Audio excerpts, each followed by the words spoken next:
Hello everyone, कैसे हो आप सब। I hope you all are doing well. तो आज हम डिफरेंशियल इक्वेशन का नेक्स्ट लेक्चर स्टार्ट करने जा रहे हैं।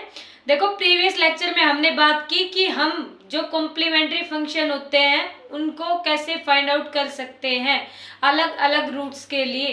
क्योंकि हमारे कॉम्प्लीमेंट्री फंक्शन है उसकी जरूरत क्यों पड़ती थी हमें। कंप्लीट सॉल्यूशन किसके इक्वल होता है, हमारा जो टोटल सॉल्यूशन है वो किसके इक्वल होता है, पर्टिकुलर इंटीग्रल प्लस में कॉम्प्लीमेंट्री फंक्शन।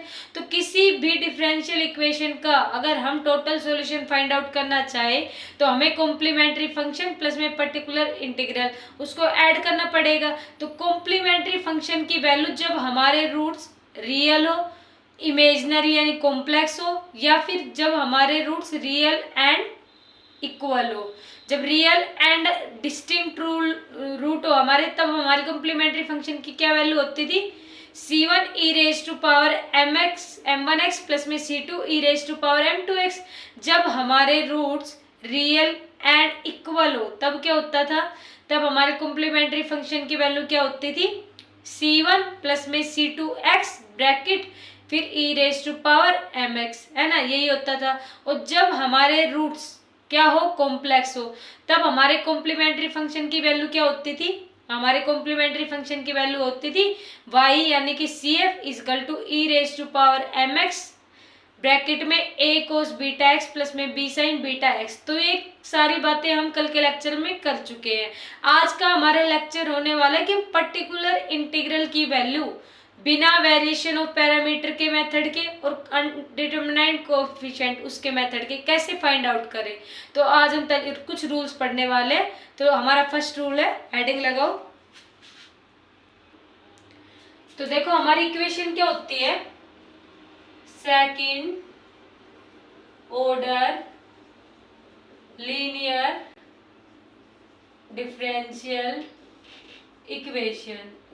तो इसकी second order linear differential equation इसकी फॉर्म क्या होती है हमारी, हमें अच्छे से पता है कि y डबल डैश प्लस में p x y dash plus में q x y equal to में r x, है ना। ये हमारी second order linear differential equation form होती है।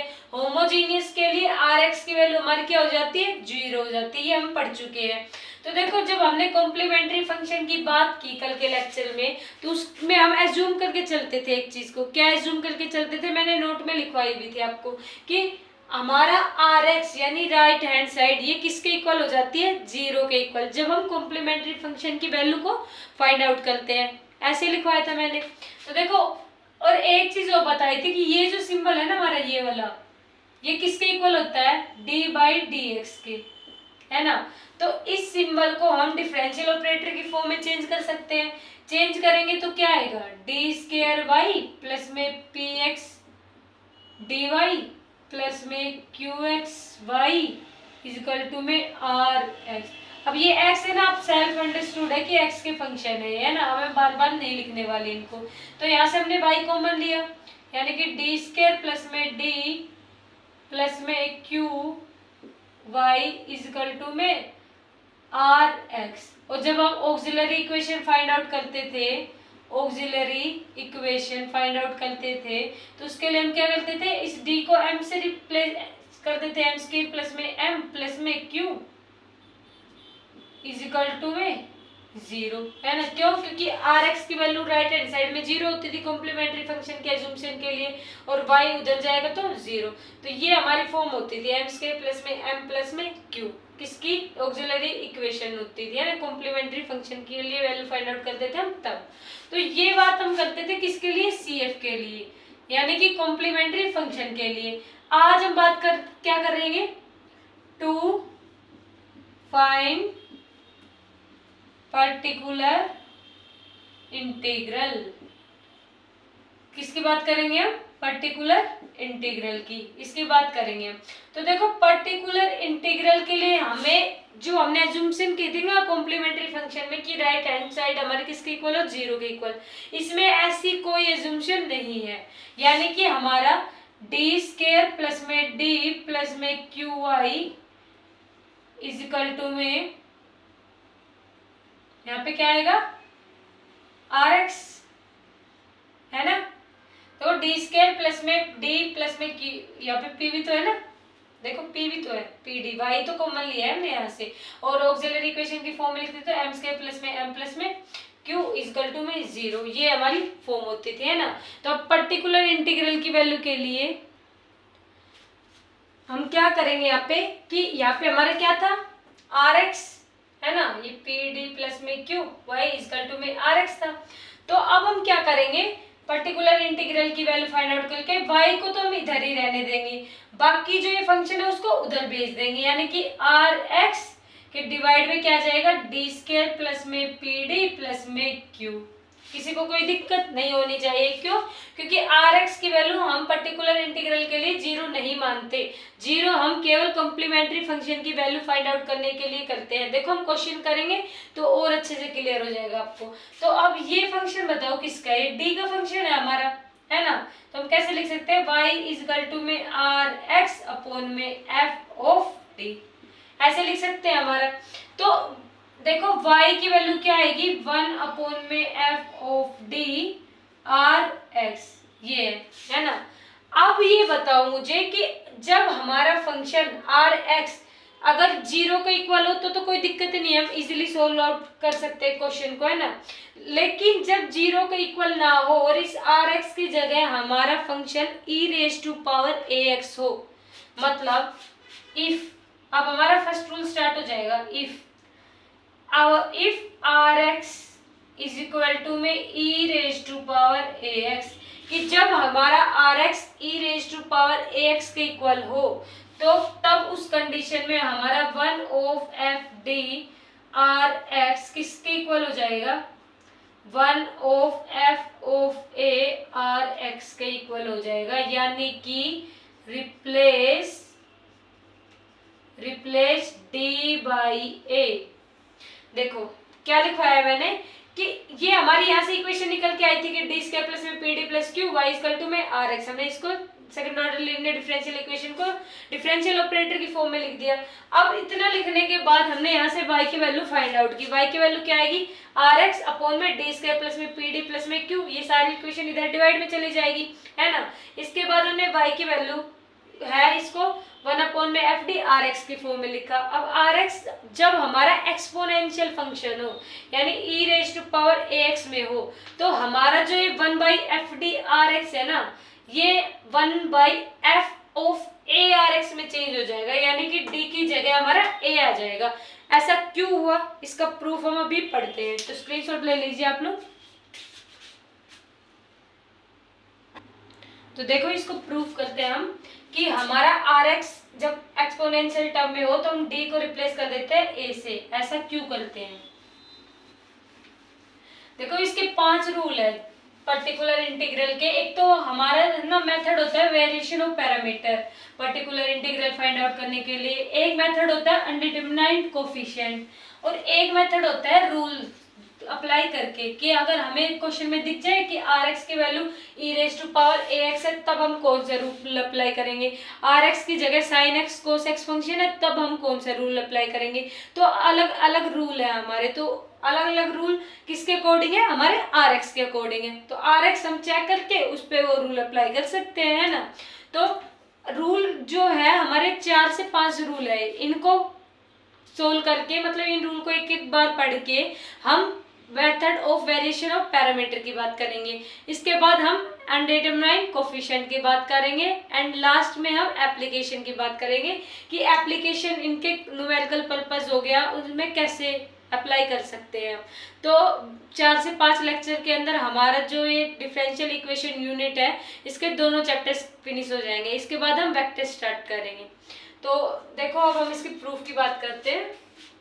प्रूफ किसका प्रूफ, जब हमारा आर एक्स किसके इक्वल हो, E raise to power A x के, तो 1 of F of D E raise to power A x लिख लो या फिर आर एक्स लिख लो, एक ही बात है क्योंकि आर एक्स और ई रेज टू पावर एक्स दोनों इक्वल है।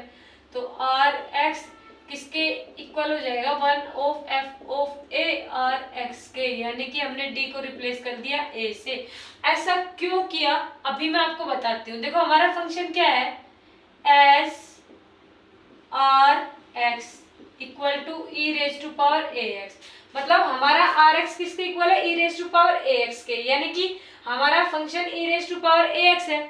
जब हम इसका फर्स्ट डेरिवेटिव करते हैं यानी कि डी, इस डी का मतलब क्या होता है, एक साइड में लिख लो, इस डी बाई डी एक्स होता है, किसका मतलब, कैपिटल डी का मतलब। तो डी मतलब फर्स्ट डेरिवेटिव किसका, E raise to power A X का। तो क्या आएगा फर्स्ट डेरिवेटिव, ये ए पावर में आगे आ जाएगा, यानी कि A E raise to power A X, first derivative आ गया है ना। अब बात करें सेकंड डेरिवेटिव की, यानी कि d square E raise to power A x की, तो क्या हो जाएगा, इसी का एक बार फिर से डेरिवेटिव, तो एक ए और आगे आ जाएगा, यानी कि A square E raise to power A X. तो ऐसे ही हम n वैल्यू तक फाइंड आउट करेंगे, यानी कि डिफरेंशिएट करेंगे E raise to power x को n time, E raise to power A X को n टाइम डिफरेंशिएट किया तो हमें A raise to power n time मिलेगा E raise to power A X. देखो ऐसे मिलेगा ना, हमने क्या किया, हमारा आर एक्स एक्सपोनेंशियल फंक्शन के टर्म में है, तो हमने क्या किया, हम इसका फर्स्ट डेरिवेटिव फाइंड आउट करेंगे। First derivative E raise to power A X का क्या है, A E raise to power A x है ना। सेकंड डेरिवेटिव करेंगे तो ए और आगे आ जाएगा, यानी कि A square E raise to power A X, ऐसी एन टर्म का हमने कर लिया। अब मुझे एक बात बताओ कि मैं ऐसे लिख सकती हूँ f of D E raise to power A x is equal to में, कि एफ ऑफ डी मतलब ये डिफरेंशियल ऑपरेटर की टर्म चल रही है, फंक्शन डिफरेंशियल ऑपरेटर का किसके अप्लाई हो रहा है, E raise to power A X पे। तो इसको मैं कैसे लिख सकती हूँ, सीरीज का यूज करके, डी एन प्लस में के one D n minus one plus में के two D n minus two, और ये सीरीज चलती चलती के n E raise to power A x, ये वहां तक चलेगी। क्यों, क्योंकि मुझे एक बात बताओ, ये डी एन तक टर्म जा रही है, हमारी जो फंक्शन था E raise to power A X, हमारा एक्सपोनेंशियल फंक्शन, इसका मैं डेरिवेटिव कर रही हूँ एन टर्म तक, तो A raise to power N E raise to power X आ रहा है, एन टर्म तक कर रही हूँ मैं differentiate E raise to power A X का। तो एफ ऑफ डी यानी ये डिफरेंशियल ऑपरेटर का फंक्शन बन रहा है, ये वाली चीज E raise to power A X, मतलब E raise to power A x है, ये D raise to power N यानी एफ ऑफ डी बन रहा है। तो एफ ऑफ डी किसका, E raise to power A X का। यहाँ पे सीरीज अप्लाई की मैंने, तो D raise to power N plus में कॉन्स्टेंट के वन ऐड हुआ, इस डी एन में एक एक पावर कम होती चली जाएगी, लास्ट में के n E raise to power A x, ये हमें मिलेगा है ना। अब इसको मैं क्या लिख सकती हूँ, क्या मैं इसको f of a E raise to power A x लिख सकती हूँ। देखो ध्यान से सोच के बताना, इसको मैं ऐसे क्यों लिख सकती हूँ, क्योंकि हमने लिखा था कि D raise to power N E raise to power A x किसके इक्वल होता है, A raise to power N E raise to power A x के, है ना, अभी ऊपर लिखा है। तो D raise to power N, जब मैंने इस पे सीरीज अप्लाई की ये वाली, तो डी की जगह A raise to power N, क्यों, क्योंकि E raise to power A X E raise to power A X यहाँ से इक्वल कैंसिल आउट हो जाएंगे, तो D raise to power N A raise to power N के इक्वल आया, यहाँ से हमने सोल्व किया था। तो जब D raise to power N पे हमने सीरीज अप्लाई की ये वाली, ये आई, तो डी एन की जगह हम ए लिख सकते हैं, यहाँ पे सीरीज में बिल्कुल लिख सकते हैं। तो हमारा एफ ऑफ डी था वो एफ ऑफ ए में चेंज हो जाएगा, क्यों, क्योंकि जब डी एन प्लस में के one D n minus one, ये किसकी सीरीज होती है, D raise to power n f of D के लिए। तो एफ जब डी को हम ए से रिप्लेस कर देंगे तो ये वाली सीरीज किसके लिए हो जाएगी, एफ ऑफ ए के लिए। तो हमारा f of D E raise to power A x किसके इक्वल आ जाएगा, f of a E raise to power A x के, इसके इक्वल आ जाएगा, है ना। अब हम क्या कराएंगे, हम ऑपरेट कराएंगे, ऑपरेट 1 में f of D both side, कि 1 में एफ ऑफ डी को हम दोनों साइड ऑपरेट कराएंगे इस इक्वेशन में। तो करा ऑपरेट, तो 1 में f of D E raise to power A x is equal to में 1 में f of a E raise to power A x, इसके इक्वल आएगा। ये f of D cancel out हो गया। अब ये f of a E raise, देखो ये एफ ऑफ ए है, ये इधर मल्टीप्लाई में है, अपोजिट साइड में जाएगा तो डिवाइड में, और ई रेज टू पावर एक्स पहले ही था, तो ई रेज टू पावर एक्स ये ऑलरेडी था अपॉन में, ये एफ ऑफ ए इधर क्या है डिवाइड में, इज इक्वल टू में 1 में f D E raise to power A x दोनों किसके इक्वल आ गए? ये 1/f(a e⁻x) इसके इक्वल है 1/f(d)e⁻x। तो मैंने जब स्टार्टिंग में लिखा तो मैंने यही तो लिखा था, देखो यही चीज आ गई ना।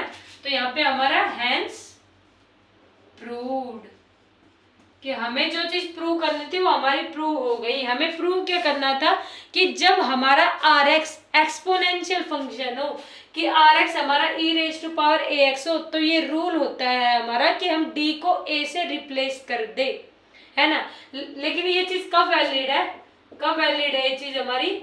जब f of a not equal to 0। ये चीज आपको क्वेश्चन कराऊंगी मैं इसके बाद, तब समझ में आएगी कि f of a not equal to 0 क्यों जरूरी है, तभी ये चीज वैलिड होगी। ये मैं बताते हैं।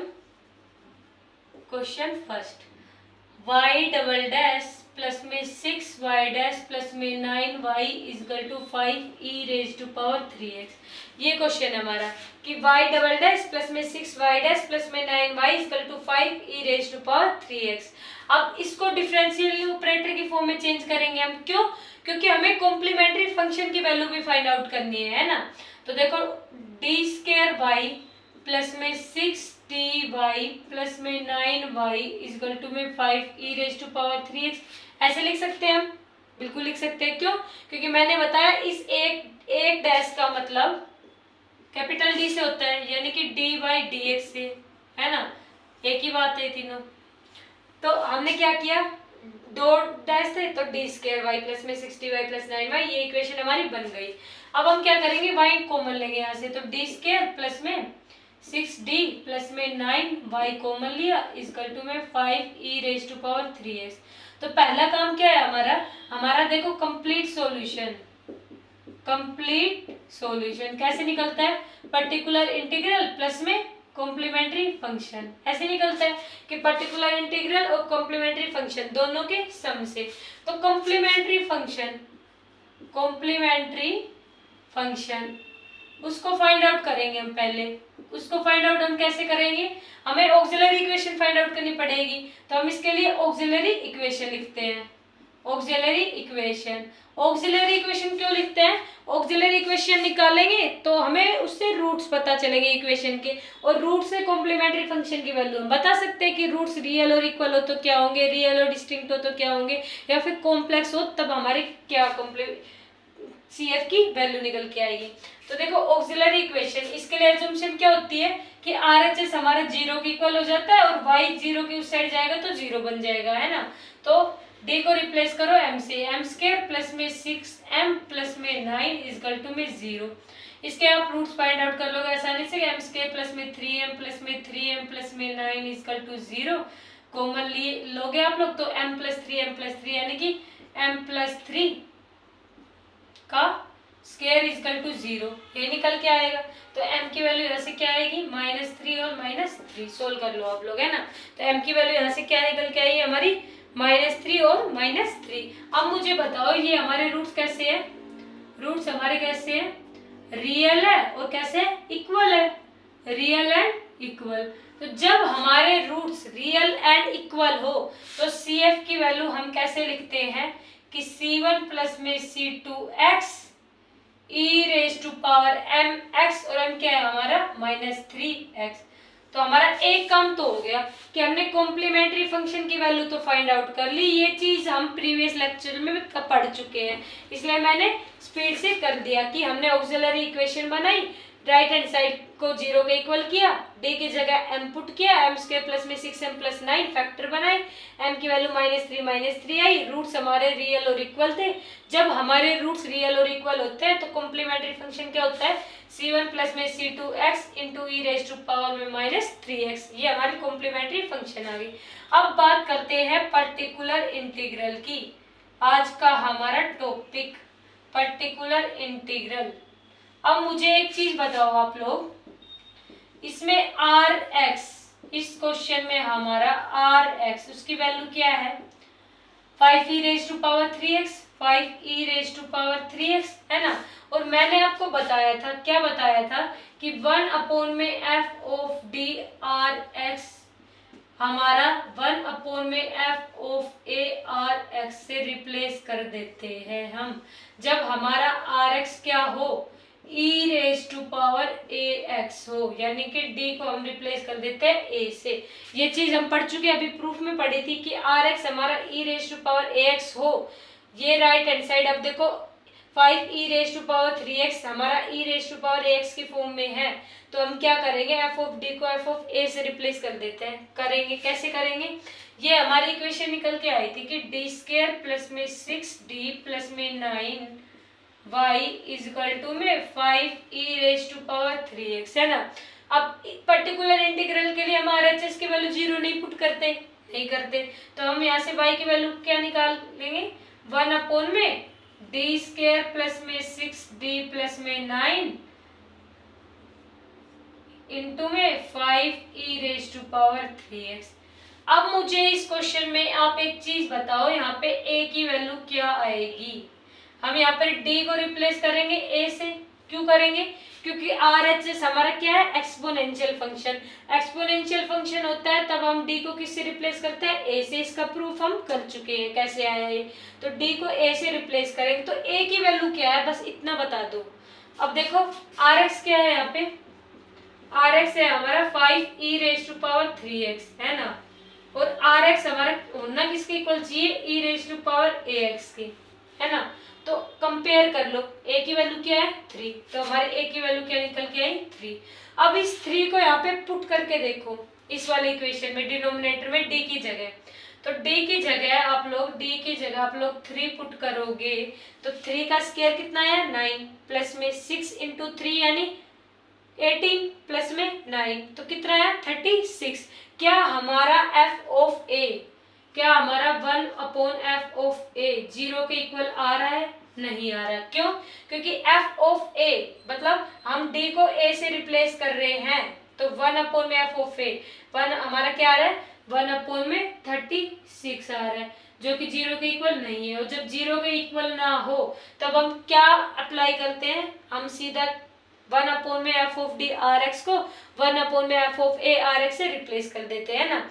तो रिप्लेस कर दो, y इज इक्वल टू में 1 में d की जगह आप 3 पुट करोगे तो कितना आएगा, 3 का स्क्वायर 9 प्लस में 18 प्लस में 9 यानी कि 36 इंटू में 5 ई रेज टू पावर 3x। ये हमारे पर्टिकुलर इंटीग्रल की वैल्यू निकल के आ गई। अब हम कंप्लीट सॉल्यूशन को लिख सकते हैं आसानी से, कंप्लीट सॉल्यूशन हमारा किसके इक्वल आ जाएगा, कंप्लीट सॉल्यूशन हमारा किसके इक्वल आता है, पर्टिकुलर इंटीग्रल प्लस में कॉम्प्लीमेंट्री फंक्शन। तो कॉम्प्लीमेंट्री फंक्शन की वैल्यू ये थी, यानी कि c1 प्लस में c2x e raise to power -3x, ये तो हमारी cf की वैल्यू हो गई, और पर्टिकुलर इंटीग्रल की ये वैल्यू है कि 1/36 5 ई रेज टू पावर 3x। ये हमारा कंप्लीट सॉल्यूशन निकल के आ गया।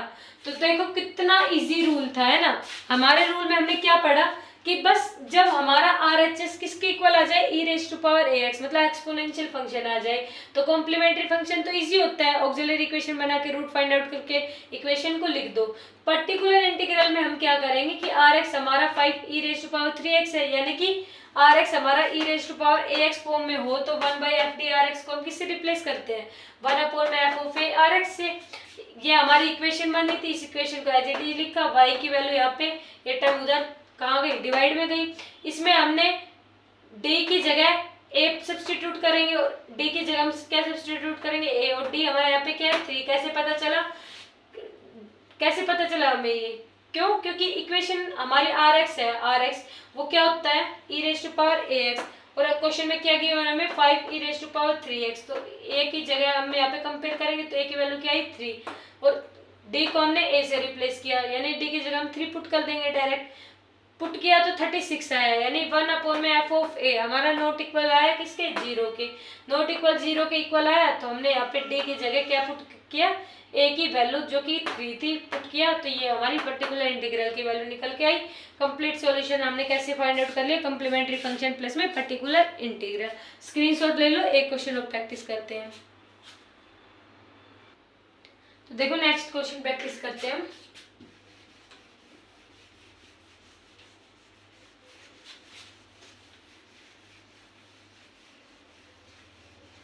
देखो क्वेश्चन देख के अब तो आपको समझ आ गया होगा कि ये क्वेश्चन बिल्कुल सिंपल है। एक बार हमें रूल समझ आ जाए, मेथड समझ आ जाए, तो वर्किंग रूल हम इजीली अप्लाई कर सकते हैं ना। तो देखो कैसे करते हैं। हमारा नेक्स्ट क्वेश्चन है हमारा। क्वेश्चन लिखो आप लोग कि y डबल डैश प्लस में 6y डैश प्लस में 9y हमारा किसके इक्वल हो। क्वेश्चन दे रखा है हमें 6e⁻³ में 3x plus 7e⁻³ -2x minus log 2। ये हमें क्वेश्चन गिवन है। देखो हमारा क्वेश्चन है y डबल डैश प्लस में 6y dash plus 9y equal to 6e⁻³ plus में 7e⁻³ -2x माइनस में log 2। तो देखो मैंने आपको ये बताया था कि हमारा 1/f of d r x replace हो जाता है 1/f of a r x से। कब? जब हमारा आर एक्स किसके इक्वल आ जाए, e⁻ax के, यानी d रिप्लेस हो जाता है a से। ये इक्वेशन कब वैलिड थी हमारी? वैलिड कब थी? जब हमारा f of a not equal to I किसके, 1/f of a not equal I किसके, 0 के। जब हमारा 1/f ऑफ a 0 के इक्वल आ जाए तब हम क्या करते हैं उस केस में, 1/f ऑफ a हमारा 0 के इक्वल आ गया तो 1/f of d r x को हम रिप्लेस कर देते हैं किससे, x into 1/f first derivative d r x, इससे रिप्लेस कर देते हैं ना। और 1/f of a f dash a, मतलब यहाँ पे तो 1/f ऑफ a 0 के इक्वल आ रहा था, तब हम क्या कर रहे थे 1/f of d r x को किससे रिप्लेस कर रहे थे, x dot f of first derivative of d r x है ना, जो f ऑफ d है उसका फर्स्ट डेरिवेटिव। लेकिन जब हमारा 1/f डेरिवेटिव है, मतलब 1/में फर्स्ट डेरिवेटिव उसकी वैल्यू भी 0 के इक्वल आ जाए, तब हम 1/f of d r x को रिप्लेस कर देते हैं किसके साथ, x स्क्वायर हो जाएगा इंटू में 1/f double derivative d r x से, है ना, इससे रिप्लेस हो जाएगा। तो अब देखो हमारा क्वेश्चन ये है। क्वेश्चन में सबसे पहले हम कॉम्प्लीमेंट्री फंक्शन की वैल्यू फाइंड आउट करेंगे।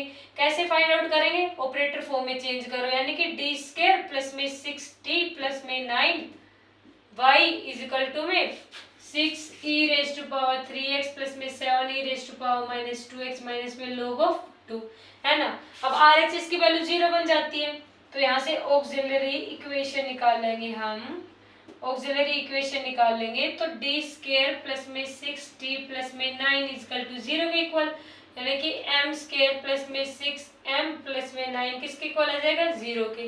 रूट फाइंड आउट करोगे तो m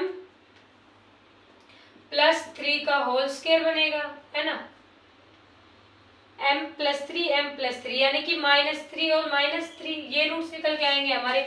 जब हमारे डी स्क्वायर प्लस में 6d प्लस 9 है तो m प्लस में 3 का स्क्वायर इक्वल टू -3 ये हमारा निकल के आया है सॉल्यूशन में। देखो क्वेश्चन हमारा क्या था, एक सेकंड क्वेश्चन देखते हुए। देखो क्वेश्चन में प्लस 6y की जगह ना -6y है। प्लस 6y वाला केस तो हम ऑलरेडी कर चुके। प्रीवियस क्वेश्चन में हमारा क्या था, y डबल डैश प्लस में 6y डैश प्लस में 9y किसके इक्वल था, 5e⁻³ के।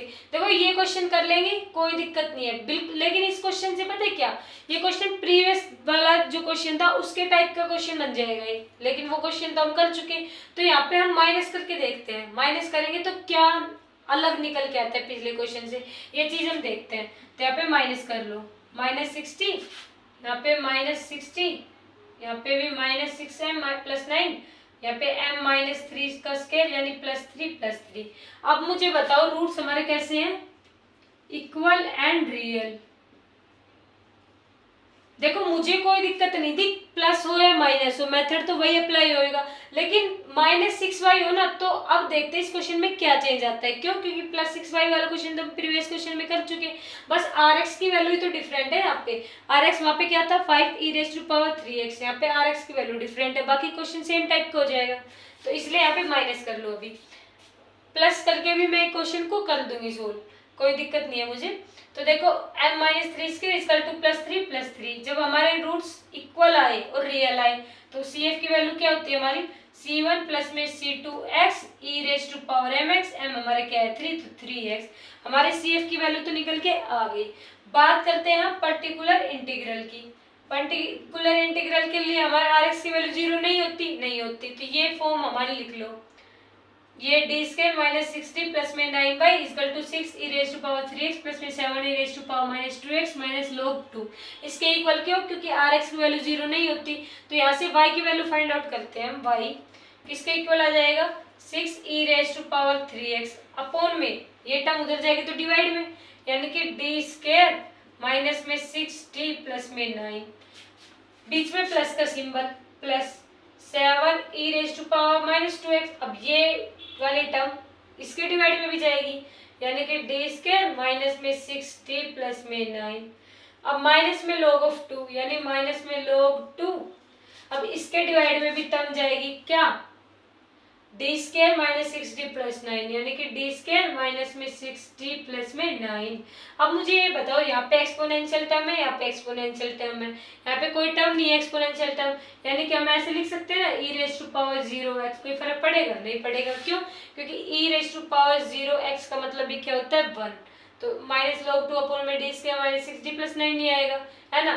तो ये टर्म हमने लिख लिया।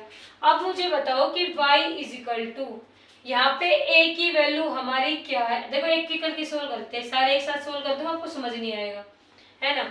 इसको सोल्व करते हैं पहले हम कि हमारा y है किसके इक्वल है 6 e raise to power 3x upon में डी स्क्वायर माइनस में 6d प्लस में 9 इसके इक्वल है। अब मुझे बताओ e रेज टू पावर, जब हमारा rx e raise to power ax form में होता है और यहाँ पे क्या है e रेज टू पावर में 3x, e raise to power में 3x, तो a की वैल्यू यहाँ से कंपेयर करके निकाल सकते हैं। a की वैल्यू क्या है 3, a की वैल्यू हमारी यहाँ पे क्या है, a की वैल्यू यहाँ पे 3। इस 3 को आप d की जगह सब्स्टिट्यूट करोगे, यानी कि d की जगह आप सब्स्टिट्यूट करोगे, a को और a की वैल्यू है 3, यानी कि 3 यहाँ पे रखोगे तो 3 का स्क्वायर 9 माइनस में 6 3 जा 18 प्लस में 9, यानी 9 माइनस में 18 प्लस 9 किसके इक्वल आएगा 0 के। तो जब हमारा 1 ऑफ f ऑफ a किसके इक्वल आ जाए 0 के इक्वल, तो हम 1 अपॉन में f of d r x को किससे रिप्लेस कर देते हैं, x इंटू 1 अपॉन में first derivative of f D into में आर एक्स, इससे रिप्लेस कर देते हैं। तो रिप्लेस करो y इज इक्वल टू में इसकी इक्वेशन है ना, ये इक्वेशन, इसकी मल्टीप्लाई पहले x से करो, x से हमने मल्टीप्लाई किया इंटू में 1 अपॉन में इस वाले टर्म का डी स्क्वायर माइनस 60 प्लस में 9 का, इसका हम फर्स्ट डेरिवेटिव करेंगे, क्या आएगा 2d माइनस में 6 ये आएगा, इंटू में e रेज टू, इंटू में क्या करते हैं, इंटू में क्या करते हैं आर एक्स क्या है हमारा e raise to power 3x, यानी कि e raise to power 3x। तो हमारे y की वैल्यू निकल के आ गई, y की वैल्यू हमारी यहाँ से क्या आई है x 1 अपॉन में 2d माइनस में 6 इंटू में ये हमारी वैल्यू रुक दी 6 e raise to power 3x, मैंने रख दी 6 e रेज टू पावर में 3x। किसको दिक्कत है यहाँ पे समझ आ गया ना। अब इसका यूज हम कहाँ करते हैं इस क्वेश्चन में, तो ये क्वेश्चन पिछले वाले क्वेश्चन से डिफरेंट है, इसलिए क्वेश्चन मैंने कराया है। तो देखो a को हमने 3 से रिप्लेस किया, तो a की वैल्यू 3 पुट करेंगे, क्यों, क्योंकि d को हम रिप्लेस करेंगे a से, हम पढ़ चुके एक्सपोनेंशियल फंक्शन के लिए हम ऐसे ही करते हैं। तो हमने 3 से रिप्लेस किया, तो देखा नीचे तो डिनोमिनेटर में 0 बन रहा है, यानी 1 अपॉन एफ ऑफ ए किसके इक्वल आ रहा है 0 के। तो ऐसी सिचुएशन में हम क्या करते हैं x इंटू 1 अपॉन में first derivative of D R x, तो हम क्या करेंगे कि x से मल्टीप्लाई करेंगे, इस वाली इक्वेशन का फर्स्ट डेरिवेटिव लिखा, इंटू में e रेज टू पावर में ax लिख दे जो लिखा हुआ था। तो इसकी वैल्यू क्या है हमारी इस वाली टर्म की, x इंटू में 1 अपॉन में 2d माइनस 6, इसकी जगह आप लिख सकती हूँ मैं, अब आपको समझ आ गया होगा। ऐसे ही इसको सोल्व करना है, ऐसे ही उस टर्म को सोल्व करना है। देखो y इक्वल टू में इसकी जगह हम क्या लिख सकते हैं x इंटू में 1 अपॉन में 2d minus 6 into 6 e raise to power में 3x प्लस में इतना लिखा।